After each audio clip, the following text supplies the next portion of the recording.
We've got some insights from fall camp week 2, and then can the Badgers beat the Gophers again, or will the Gophers keep the axe for 3 straight years? Hey, You are Locked On Golden Gophers. No matter what we're going to do here, we're just going to keep rowing. Your daily podcast on the Minnesota Golden Gophers. However it turns out, we're just going to keep rowing. Part of the Locked On Podcast Network. Your team every day. We're just going to keep rowing, and keep rowing.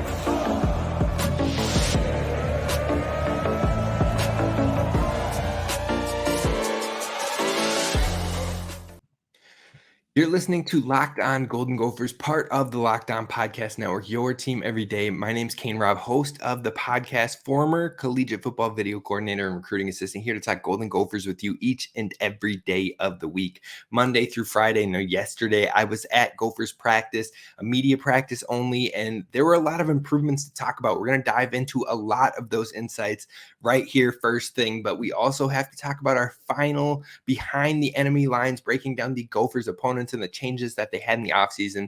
Today is the Wisconsin Badgers, and last time I talked about Badgers, the fans were in a tizzy in the comments on YouTube and all over Twitter, so we'll see if that happens again. But before we jump in, these days, every new potential hire can feel like a high-stakes wager for your small business. That's why LinkedIn Jobs helps you find the right people for your team faster and for free, and you can post about your job free at linkedin.com/lockedoncollege.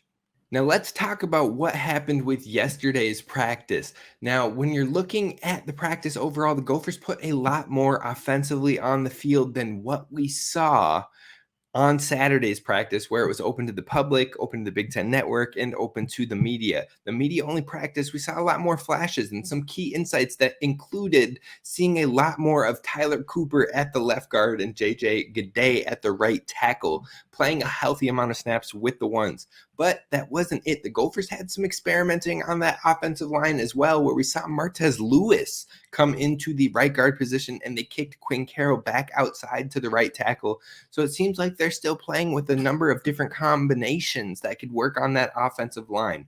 Now, on top of that, I think Cade McConnell and Greg Johnson both are impressing on that offensive line, not only with the other players, but with the coaches as well. So it will be fun to see how they continue to progress over the fall camp heading into the 2023 season. Now, though their time was mainly with the twos, they have still been impressing and playing quite a few snaps on that offensive line. Now, when you're looking at wide receiver, there were a lot of rotations on the day when it came to the practice yesterday.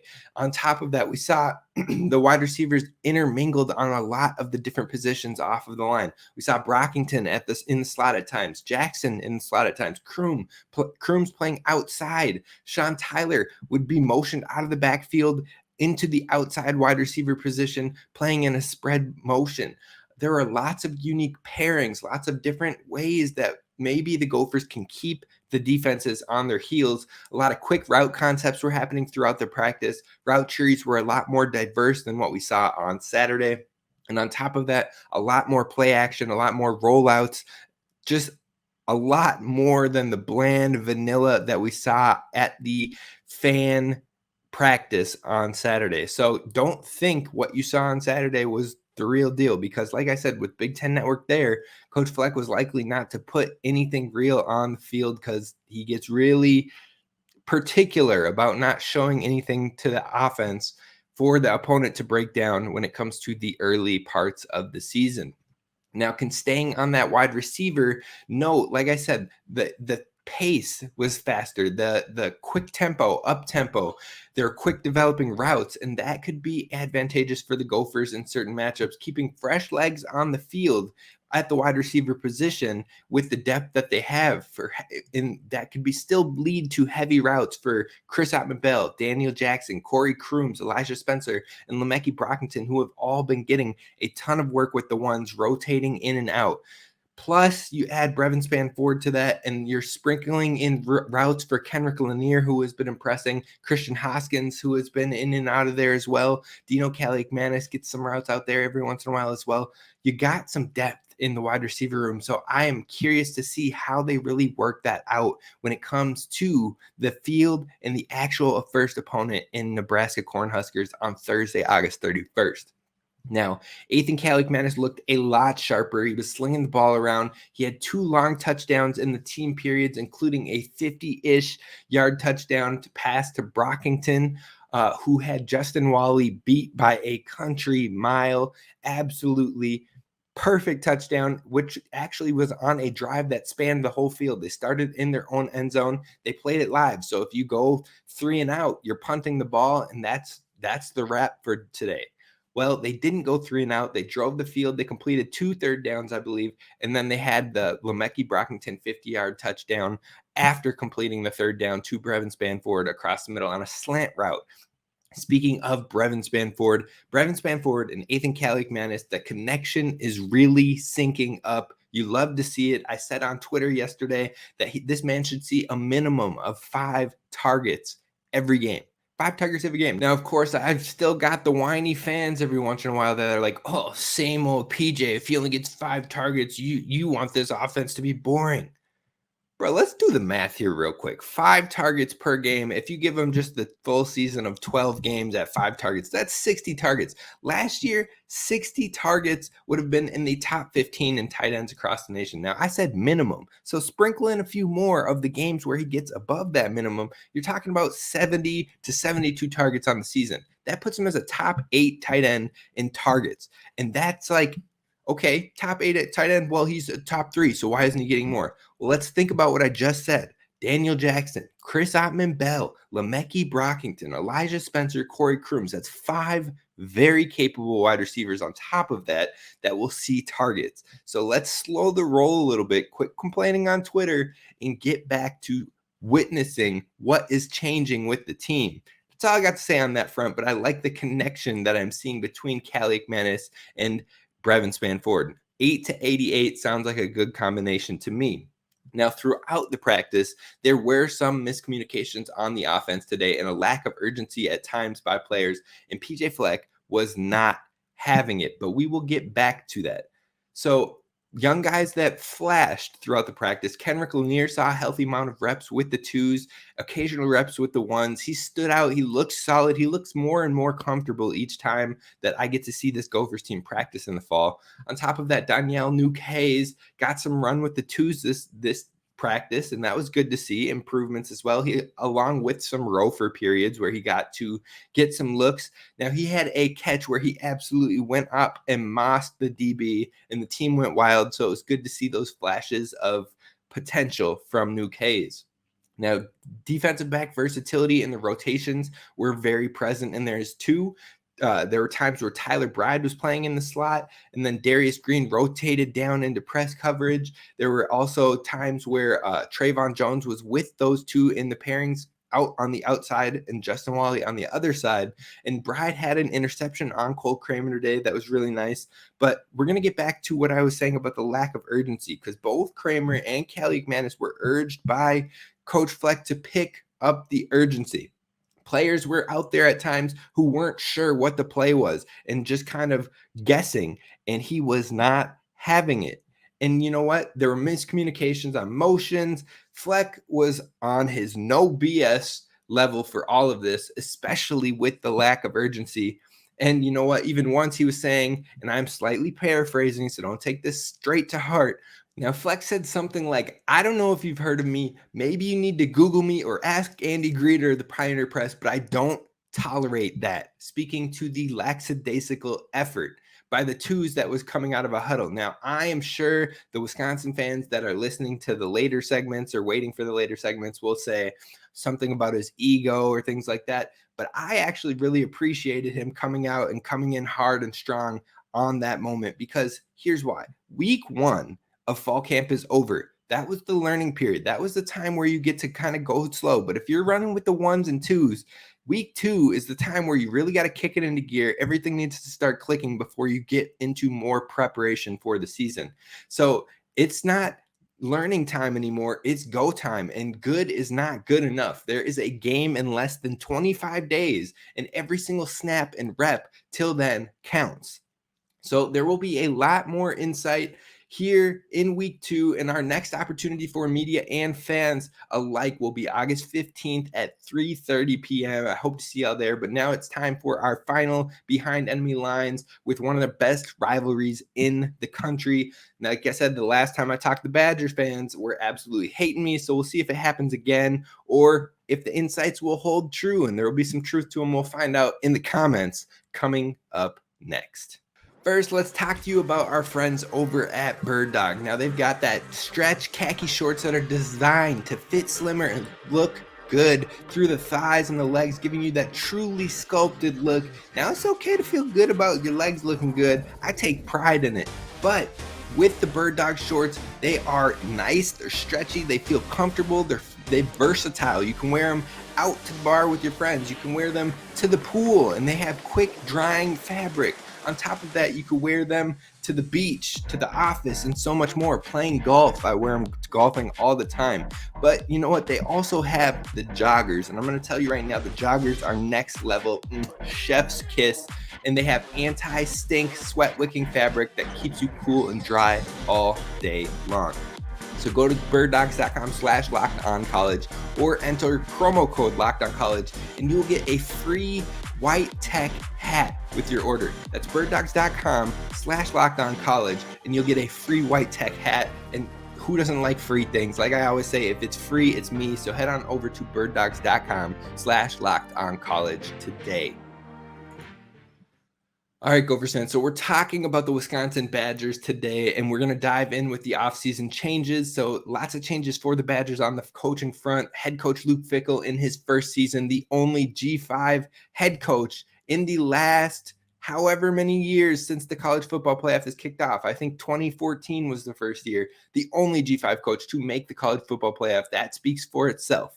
When the hire first happened, I absolutely hated it because I was thinking to myself, oh, that is a fantastic hire. And I don't like to say that when we're talking about the rivals in the Wisconsin Badgers. So long term, I do think that this hire will be great for Wisconsin. But I've also talked about the jump from G5 to P5 in a year.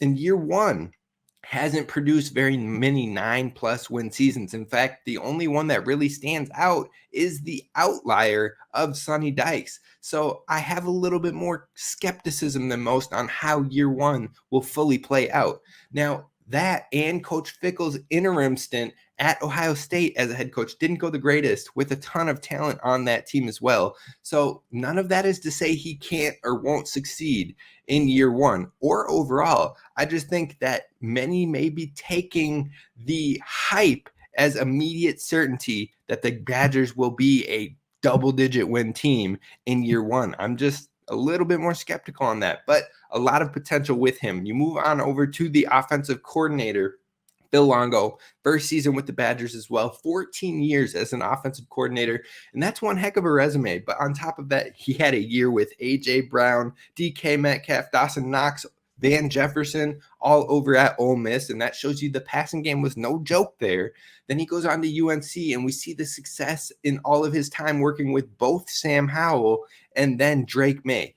Tanner Mordecai is set up for success in this offense, to say the least, though I do have slight concerns for the offensive line in year one, and we'll talk about that in just a moment. But before we do that, I want to talk about Mike Tressel, the defensive coordinator in his first season with the Badgers.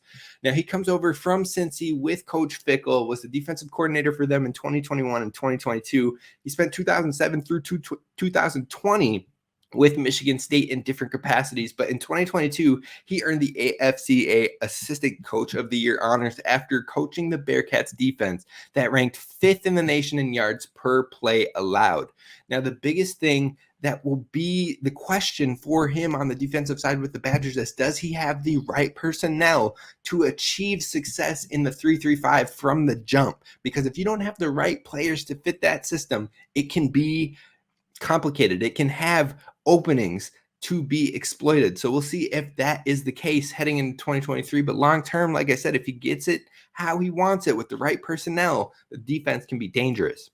Now, Like I said, long term, I think this staff will find great success and get Wisconsin back on track. That said, in 2023, I think there could be some hiccups along the way with the massive changes in systems for both offense and defense, especially at the offensive line position. Like I said, the protection priorities, the communication on the O-line, from a run-heavy team to an air raid type team. That can be vastly different on an offensive line's communication, on the protection responsibilities, on the instinct that they've already built in over the last few years. And it's not like you get to go 100% live, full pads, full tackles, and everything like that ever in fall camp. So you don't really see 100%, 110% real speed reps until you're actually playing on Saturdays. There's no true live bullets up until then in fall camp. So the offensive line will mainly have to adjust in those early weeks. Now, luckily, the schedule is a bit easier in the early weeks for them, but with mainly thud and wrap-up practices, it can make that communication bit more difficult. Now, let's talk about the impact transfers for Wisconsin. You've got Tanner Mordecai coming in at quarterback, CJ Williams coming in at wide receiver, Jeff Petrowski coming in at edge from Michigan State. You've got another quarterback in Nick Evers coming in at quarterback from Oklahoma. Then you've got Will Paulding, Bryson Green, and Quincy Burrows all transferring in that are wide receivers, two of them from Cincinnati following Coach Fickell. Jake Renfro, Joe Huber, both offensive linemen coming from Cincinnati, and then Jason Miter and Darian Varner. Now, I probably said both of their last names somewhat wrong. Regardless, a safety and a defensive lineman coming in from the portal. That's 4 wide receivers from the portal, 3 quarterbacks from the portal, and 4 Cincinnati players from the portal. It will be interesting to see who all plays significant snaps from that larger portal class. Now, when we break down the offense, you've got the quarterback, Tanner Mordecai is the starter. He carries a lot of upside with him. We've already talked about that. He's already proven he can put up passing stats. He passed for over 3,500 yards in the last 2 seasons. Both of them, he passed for over that, plus over 30 touchdowns in each of the past 2 seasons. He had double-digit interceptions in both of those 2 seasons as well, so maybe some openings there for opposing defenses. He graded as a 77.6 on PFF in 2020, 28 big-time throws to 13 turnover-worthy plays, and he has passed for over 300 yards 14 times in his career.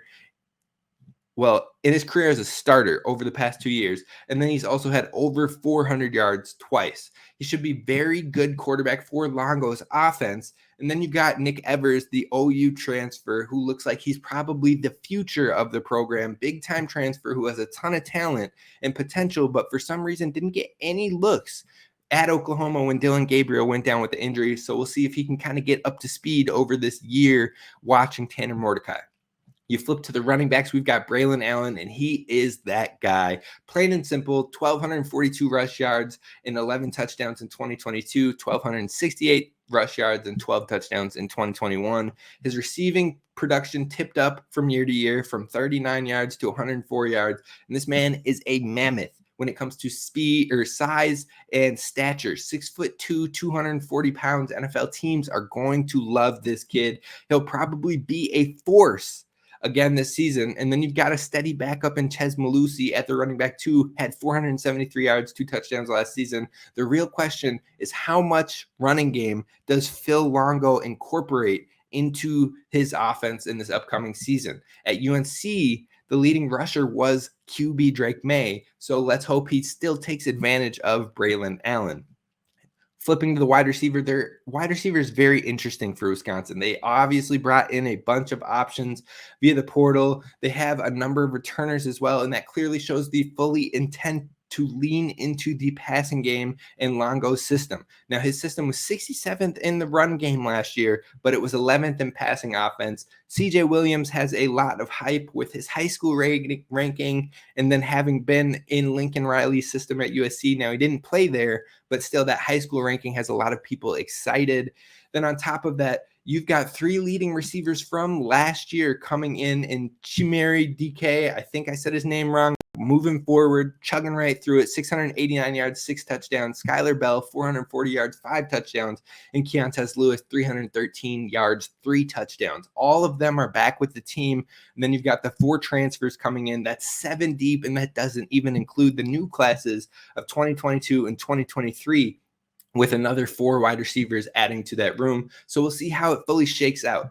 Moving to the offensive line, Tittman, the center stud, is gone, but the other starters are back. Jack Nelson, a tackle, 73.1 PFF grade. Michael Furtney, guard, 67.2 PFF grade. Tanner Bortolini, guard, 74.3 PFF grade. And then Trey Wedig, 73.7 PFF grade. Now, likely Renfro, the transfer from Cincinnati, will step in as the center. He was the center for Cincinnati in 2 of the last 3 years for the Bearcats. Now, you flip it to the defense, and that's the big question I have in 2023. When you look at the Badgers, they were 11th in nation in total defense, 9th in the run defense, 29th in pass defense, and 7th in scoring defense last year. But they have the Cincinnati Bearcats defensive coordinator. So I also took a look at their numbers. They were 29th in total defense, 72nd in run defense, 11th in pass defense, and 20th in scoring defense. The big difference is that the Bearcats were more susceptible to the run game and were stronger in the pass game, whereas the Badgers were better in the run game and more susceptible to the pass. We'll see if that trend flips in 2023, but something to keep an eye on. Finally, the key starters that are coming back for the Badgers. They have 7 starters back. Most of the starters graded out as average on PFF. And that being said, some of the starters in this new system, maybe that could lead to improvement. We'll see how they can adjust to the 3-3-5 system, but it's possible some of the starters that were mediocre in the old system could shine in the new one. Now, there were 4 starters of real note, with 4 in leading tackles last year, the 4 leading tacklers, I should say. Jordan Turner, who had 64 tackles, 2 sacks, and an interception, linebacker for him. CJ Goetz, edge starter. He had 62 tackles, 2 sacks. Mema Njongmeta is a linebacker starter, best returner on defense, 89.9 PFF grade, 95 tackles, 53 solo, 3.5 sacks, and 1 interception. Definitely the leader of this defense. And then Kamoai Latu, starter safety, 56 tackles and 2 sacks. All 4 of them were the leading tackle producers for the team last year. Then you've got Rodis Johnson, James Thompson Jr., Ricardo Hallman, and Daryl Peterson, all back, who played big roles on the defense as well. So the Gophers will be aiming to make it 3 wins in a row versus Wisconsin in 2023. Can they keep that run going and keep the X home? We're going to talk about the make or break for 2023 matchup coming up next. First, let's talk to you about our friends over at FanDuel. Football season is about to kick off, and FanDuel is giving you a chance to win all season long. Because right now, when you bet on the Super Bowl winner, you get a bonus bet of every time they win in the regular season. Now, that's one heck of a deal if you ask me. And all you have to do is pick any team to win the Super Bowl, and you'll get bonus bets for every single victory. Now, you can use your bonus bets on spreads, player props, over-unders, and more. So visit FanDuel.com/LockedOnCollege to start earning bets, bonus bets with America's #1 sportsbook. That is FanDuel.com/LockedOn. All right, we're wrapping this one up with the make or break. So the Gophers have won the Axe back-to-back years now, looking for a three-peat. And at yesterday's practice, I even sent Ryan Herrings, the host of Locked On Badgers, a picture of the Axe in its trophy case in case he forgot what it looked like. But in all seriousness, this is the last game of the regular season, so the new coach, new system, still getting a feel reasonings will all be gone for both fan bases. The Gophers need to prepare for Wisconsin that week like they're a juggernaut, not like they have completely new coaching staff and are building. So that outlook might be different if they were playing in week 3, but they're not. They're playing in week 13. The make or break as it stands now is changing the picture on Tanner Mordecai and hopefully forcing turnovers and errors for the extra possessions. Braylon Allen is a beast. He's probably going to get his. Now, he hasn't had much success against the Gophers because last year he didn't play, and the year prior to that he had 47 yards on 17 carries. But regardless, Allen will get his, And we know Longo's offense likes to pass the ball. So Tanner Mordecai, even through all of his success over the past 2 seasons at SMU, has had struggles with turnovers in games, especially Power 5 games and ranked opponents. In 2022, he played Maryland, 2 interceptions. TCU, 2 interceptions. On top of that, he played a ranked Tulane, 2 interceptions. And then you look at 2021, the only real opponent he played that was Power 5 was TCU, who had 3 interceptions in that game.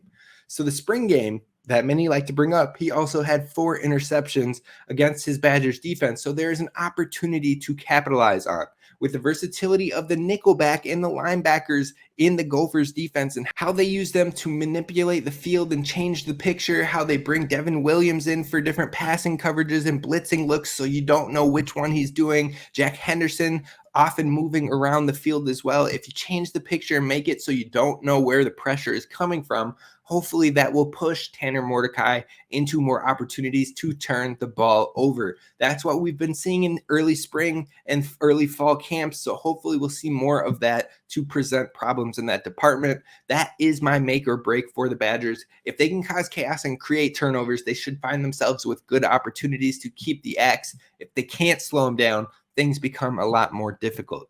Now, the strengths for the Badgers include a head coach with playoff experience, an all-caliber Big Ten running back, and then on top of that, returning a quarterback who seems to have higher potential, higher upside in the passing game paired with an offense that utilizes that. The weaknesses, in my opinion, are Fickell and has had his team over the last few years be some of the most penalized teams in college football, so that could be something hopefully the Gophers can capitalize on.